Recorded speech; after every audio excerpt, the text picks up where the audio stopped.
Please do something. I cried out in desperation, but both my mother-in-law and husband ignored me. They didn't even look at me as I stood there, covered in blood. They seemed more worried about the scary dog that had bitten me and whether the floor was dirty. Left with no choice, I called an ambulance myself and was taken away alone. I couldn't stop crying during the ride to the hospital. After a while, my husband called. He was yelling in a panic. "Hey, turn the ambulance around. My mother is." My name is Julie Andrews, and I'm 37 years old. 5 years ago, a friend dragged me to a mixer, a social gathering with civil servants. She insisted, "Julie, you're coming, right?" That's where I met my husband, Scott, who is 5 years younger than me. My dad is a judo instructor and my mom teaches physical education. I grew up in a family that was all about sports, with 2 older brothers who all have black belts in judo. This made me a bit of a tomboy. Scott, on the other hand, was completely different. When we first met, his shirt buttons were mismatched, and he stumbled over his words during the toast. He was a nice guy, not a bad person at all, but he seemed to try hard and still couldn't get things quite right. I found this side of Scott sweet, and it brought out my caring side. We went on a few dates, and it was actually me who suggested we start dating. Scott had a way of calming my naturally short temper. Before I knew it, I started thinking I wanted to be with him forever. On the first anniversary of our relationship, I proposed to him. I said, "I'll take care of you for the rest of your life, so let's get married." Tears filled his eyes as he replied, "Julie, that's supposed to be my line. Thank you for everything. Let's continue to take care of each other."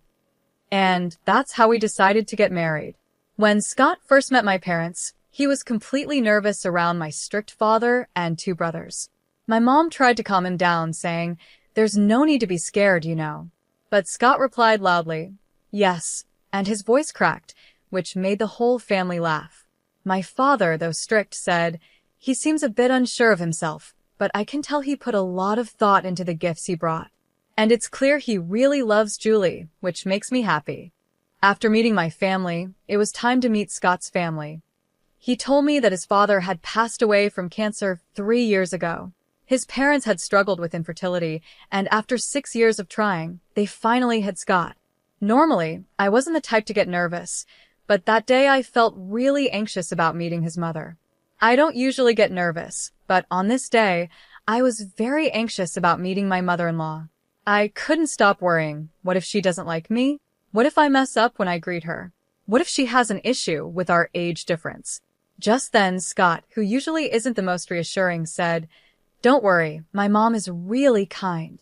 You'll find it easy to talk to her. She's famous in the neighborhood for always smiling." Hearing this made me feel a little better. He added, "And there's no way anyone could dislike you, Julie." His words lifted my mood. When we arrived at his family home, we rang the doorbell. I introduced myself. "Nice to meet you, Julie. Thank you so much for taking the time to meet with me today." His mother smiled warmly and said, "Oh, you must be Julie. No need to be so formal. Come on in." She was wearing a lovely dress and had a refined, gentle look. I was worried about the age difference, but when it came up, she said, "Age doesn't matter at all. I'm so happy that someone like you will be Scott's wife." All my fears went away. She didn't care about the age difference at all and was enthusiastic about everything I said. I had a great time. Our conversation turned to a story about a poodle my mother-in-law once had. She showed me a picture and said, "Isn't it adorable? I had this dog when I was in elementary school. It was such a friendly and smart dog, but it passed away when it got older." Then my husband added, "Mom, Julie isn't really fond of dogs." Shirley seemed surprised and said, "Julie, you don't like dogs?" I explained, "Yes, actually. Even though I'm a bit of a tomboy, I'm afraid of dogs. When I was a child, I was playing ball with my brother in the park, and a stray scary dog bit my arm when I went to get the ball. I bled a lot and needed 5 stitches. Since then, it's been a traumatic experience, and I've been scared of dogs." Shirley responded, "Oh my, I didn't know that. I'm so sorry for talking about dogs when you're afraid of them." I quickly said, No. I'm sorry for worrying you. The poodle in the picture was really cute." Shirley smiled and said, "Thank you." On the way home, I told Scott, "Your mother is so beautiful, kind, and such a wonderful person." He smiled and replied, "I know, right? My mom is always smiling and has such a gentle nature." I agreed, saying, "She's a lovely mother." We kept talking about his mother excitedly. Then suddenly, my husband became serious. "Actually, there's something I want to talk to you about," he said. "You know how we visited my family home today?" "Yes, it was such a big house." "I was really surprised," I replied. "Exactly," he continued. "When my dad was still alive, he designed it with my mom in mind, making sure everything was convenient for her. The house even has 4 children's rooms in case they had more kids, but since I'm an only child, they were never used. Now my mom is living there alone, and she finds it too big and lonely. So I was thinking, what if we live with her?" I was shocked by his unexpected idea. My eyes widened in surprise. It's true, the house was really big, and my mother-in-law kept it spotless. Living in such a house would be amazing, but we're newlyweds, and it feels a bit too soon for that. After thinking for a moment, I said, "Your mother is a wonderful person, and the house is so beautiful that it feels like too much for me. But we just got married, right? I'd like to enjoy our newlywed life. Just the 2 of us, for a little while longer." "I see. You're right. I understand," he said. "I'll let my mom know." "Yes, I'm sorry. Please explain it to her gently." I felt a bit guilty toward Shirley, but I knew it was important to share my true feelings instead of just going along with everything. I was relieved that my husband seemed to understand and agree with me. Then our married life together began. Scott was still a bit clumsy, but he actively helped with house chores, and we were enjoying a happy and smooth life. However, recently, something has been bothering me a little. "Oh, hello, Mom?" Got it. "I'm coming over now," Scott said on the phone. "Your mom again?" I asked. "Yeah, the living room light bulb burned out. I'll go over and replace it." And off he went to his mom's house. Lately, it's been like this all the time. Mom bought a new computer, but she's having trouble setting it up, so I'm heading over to help. Or, Mom bought too many groceries at the supermarket, so she asked me to come pick her up. I'm going to help her out. Whether it was weekdays or weekends, the phone would ring, and Scott would head back to his mom's house more and more often. I started feeling a little upset, thinking that he could at least spend the weekends at home with me. But at the same time, I reminded myself that Scott is just a kind and thoughtful person who cares a lot about his mother.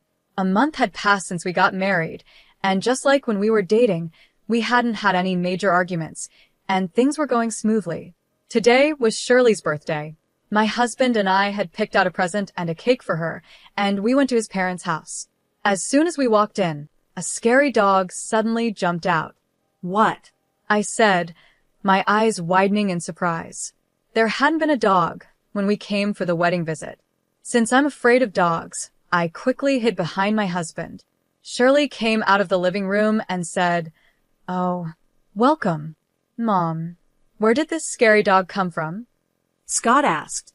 "Well, I was feeling lonely living by myself, so I got a dog recently." "Isn't it cute?" she said, smiling. The dog was small, a Welsh corgi. "I see," I replied, still startled by the dog's sudden appearance. I forced a smile, even though I was scared. Without noticing my discomfort, Shirley brought the dog closer to me and said, "Come on, Julie, why don't you hold it?"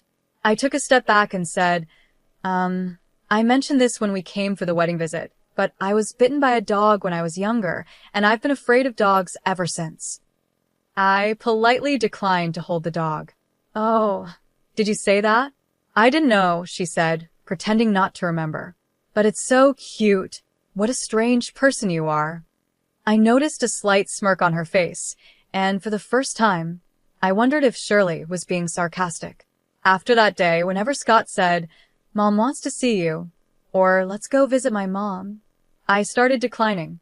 I still couldn't forget the smirk she gave me when she saw I was uncomfortable around the dog. A month later, after finishing work and coming home, I found my mother-in-law in the house. "What? Why are you here?" I asked, surprised. "Oh, welcome home," she greeted me cheerfully, as if everything was normal. She was in the kitchen, had opened the fridge, and was cooking. "Why did you come over so suddenly?" I asked. "My dear Scott said he wanted to eat my homemade stew, so I just had to come," she said, looking very happy as she hummed to herself. "Oh, I see." I tried to smile, but I felt tense, especially since her dog was in the living room. To make things worse, she had fed the dog, and it was licking clean my favorite antique plate. I had bought that plate at a flea market in Canada, and now the dog was licking it clean. Who could possibly be okay with this? I went to my room to put away my bags and coat. I told myself not to get upset since Shirley had come all this way. I took a deep breath to calm down and went back to the living room. To my horror, the dog had made a mess on the brand new carpet. The stain was bright yellow. Oh no, the dog messed up the carpet. I shouted in a panic, but Shirley didn't seem to care. "Oh dear, it made a mess right there. Huh," she said casually, not even bothering to scold the dog or clean it up. Knowing the stain would get worse if I didn't take care of it, I ended up cleaning it myself. I was usually calm, but this really frustrated me. Just then, I heard the door open, and my husband came home. The dog, hearing him, started barking loudly. Woof, woof. It barked until he came into the living room, and even the sound of the barking scared me. Once the dog saw it was my husband, it stopped, and I felt a bit of relief. The three of us sat down to eat the stew Shirley had made. Neither my husband nor Shirley bothered to put the dog in its cage, so it wandered around our feet, hoping for food. I felt tense and started trembling. Shirley noticed and said, "You really don't like dogs, do you, Julie? You look so scared. I brought the dog today to help you get over your fear." Bringing the dog here without asking, using my favorite plate, letting it mess up the carpet, and having it bark at me, how is any of this supposed to help me get over my fear? If anything, it made me hate dogs even more. In my mind, I was screaming, "If you really want to help, just put the dog in a cage or keep it away from me." But my husband didn't notice my discomfort at all. "Mom is so kind. She's really trying to help you, Julie," he said. I couldn't believe it. How was this kind? She was pretending to care, while actually making things worse for me. Then, to make things worse, my husband started to lecture me. "Julie, this isn't okay." "What?" "I'm the one at fault," I asked, shocked. "Mom has done all this for you, and yet you keep avoiding the dog. You won't even visit my parents' house because of the dog. You're not trying hard enough, Julie," my husband said. Since his mother was there, he started criticizing me more harshly than usual. I had no choice but to say, "I'm sorry," and apologize in front of my mother-in-law. I bit my lip, trying to hold back my frustration. After that, Shirley began coming to our house often, always bringing her dog. Each time, the dog would run around the house, making a mess. But Shirley never seemed to care or discipline the dog. These visits were stressing me out more and more. One day, I had enough. I gathered my courage and said, "Please, I've told you many times that I'm afraid of dogs. Can you stop bringing the dog here?" Shirley's face changed, and she suddenly looked angry. "I've been wondering," she snapped. "Are you using your fear of dogs as an excuse to avoid me, Julie? That's terrible." I was shocked and had no idea what she meant.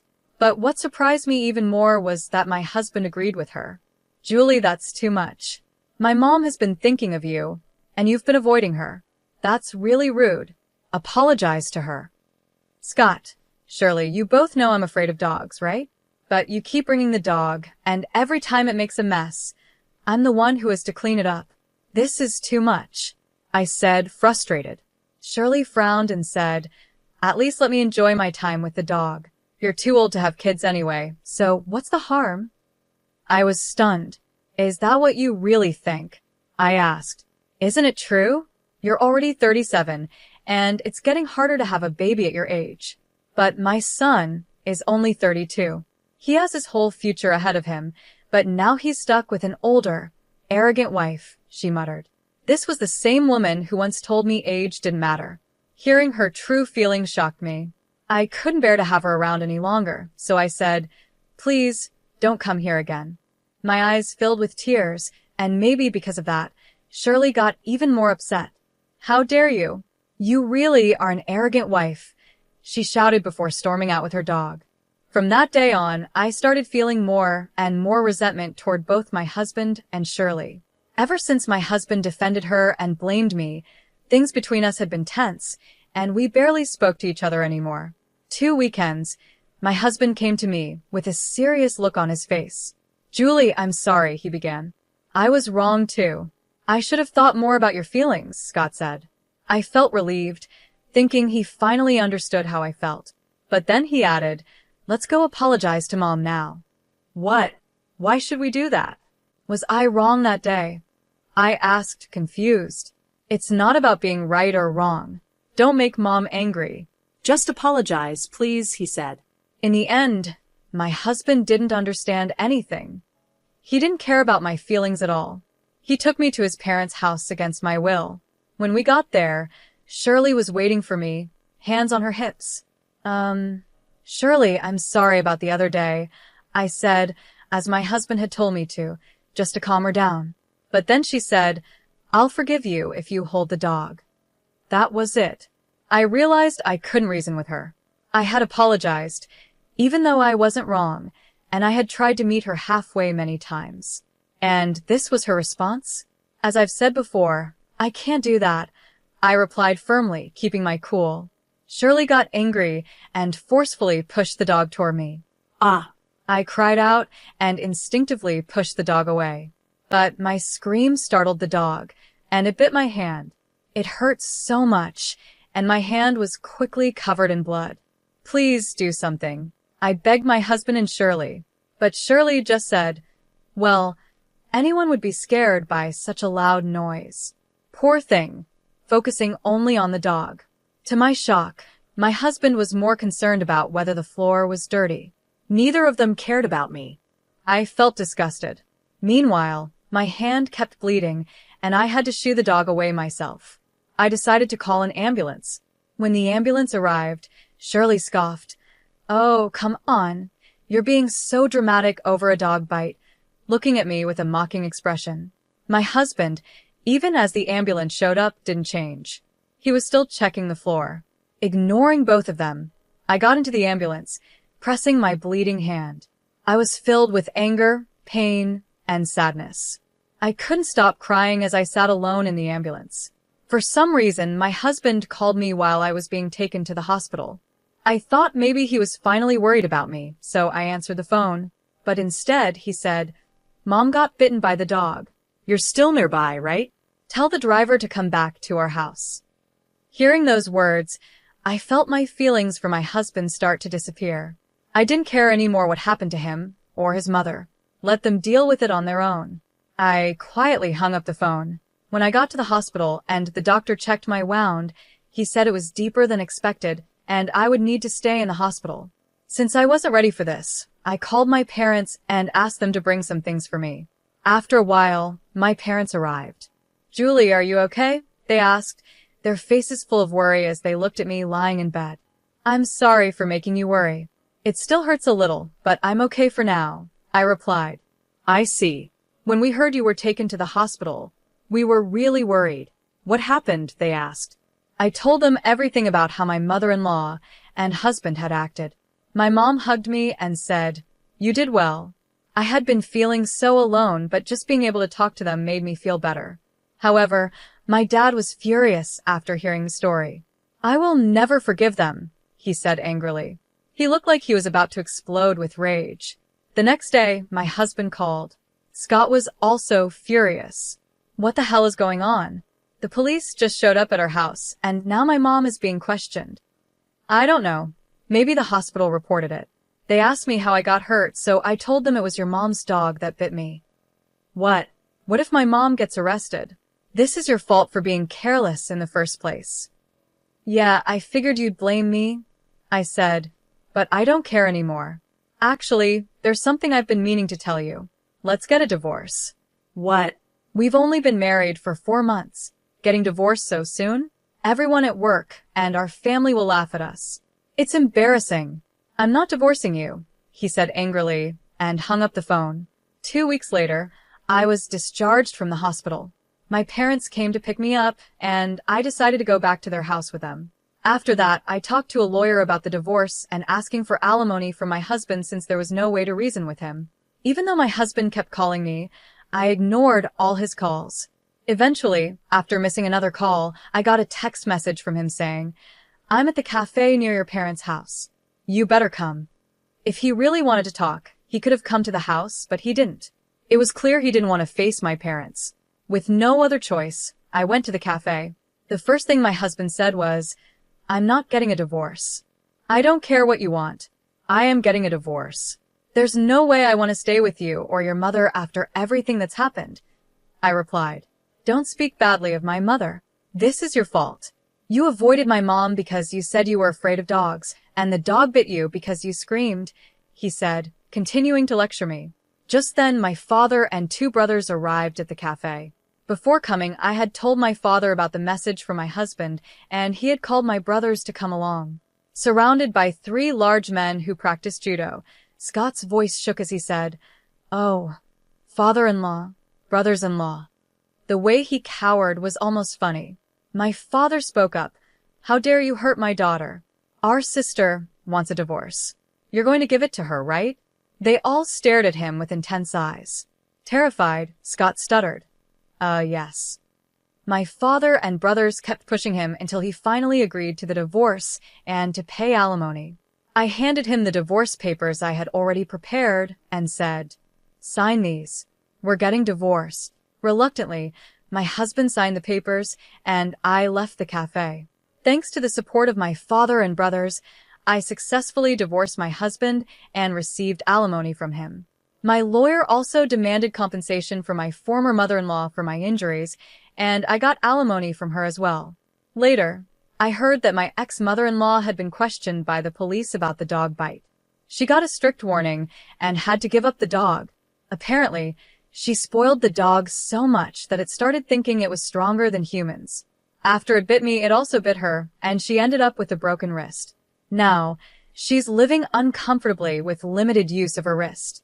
My ex-husband moved back to his parents' house. With his mother unable to use her wrist properly, she would ask, "Scott, can you help with the laundry? Can you cook for me?" But since Scott had never done housework before, he couldn't do anything on his own. This caused constant fights between them, with my ex-husband blaming her, saying, "It's your fault this happened in the first place." They began arguing regularly. Meanwhile, rumors spread among his relatives and coworkers that he got divorced because he treated me badly. His pride was hurt, and well, it served him right. I was the one who started those rumors. While I was in the hospital, I shared the story with one of his coworkers whose contact info I had. This coworker was known for loving gossip, so I purposely told them. It worked perfectly. The coworker spread the word about my ex-husband's behavior, calling him abusive, a mama's boy, and someone who had been divorced. It made him an easy target at work, and honestly, he deserved it. With the support of my parents and brothers, I'm now living a happy life. How did you like this story? Please don't forget to subscribe to my channel. See you in the next video.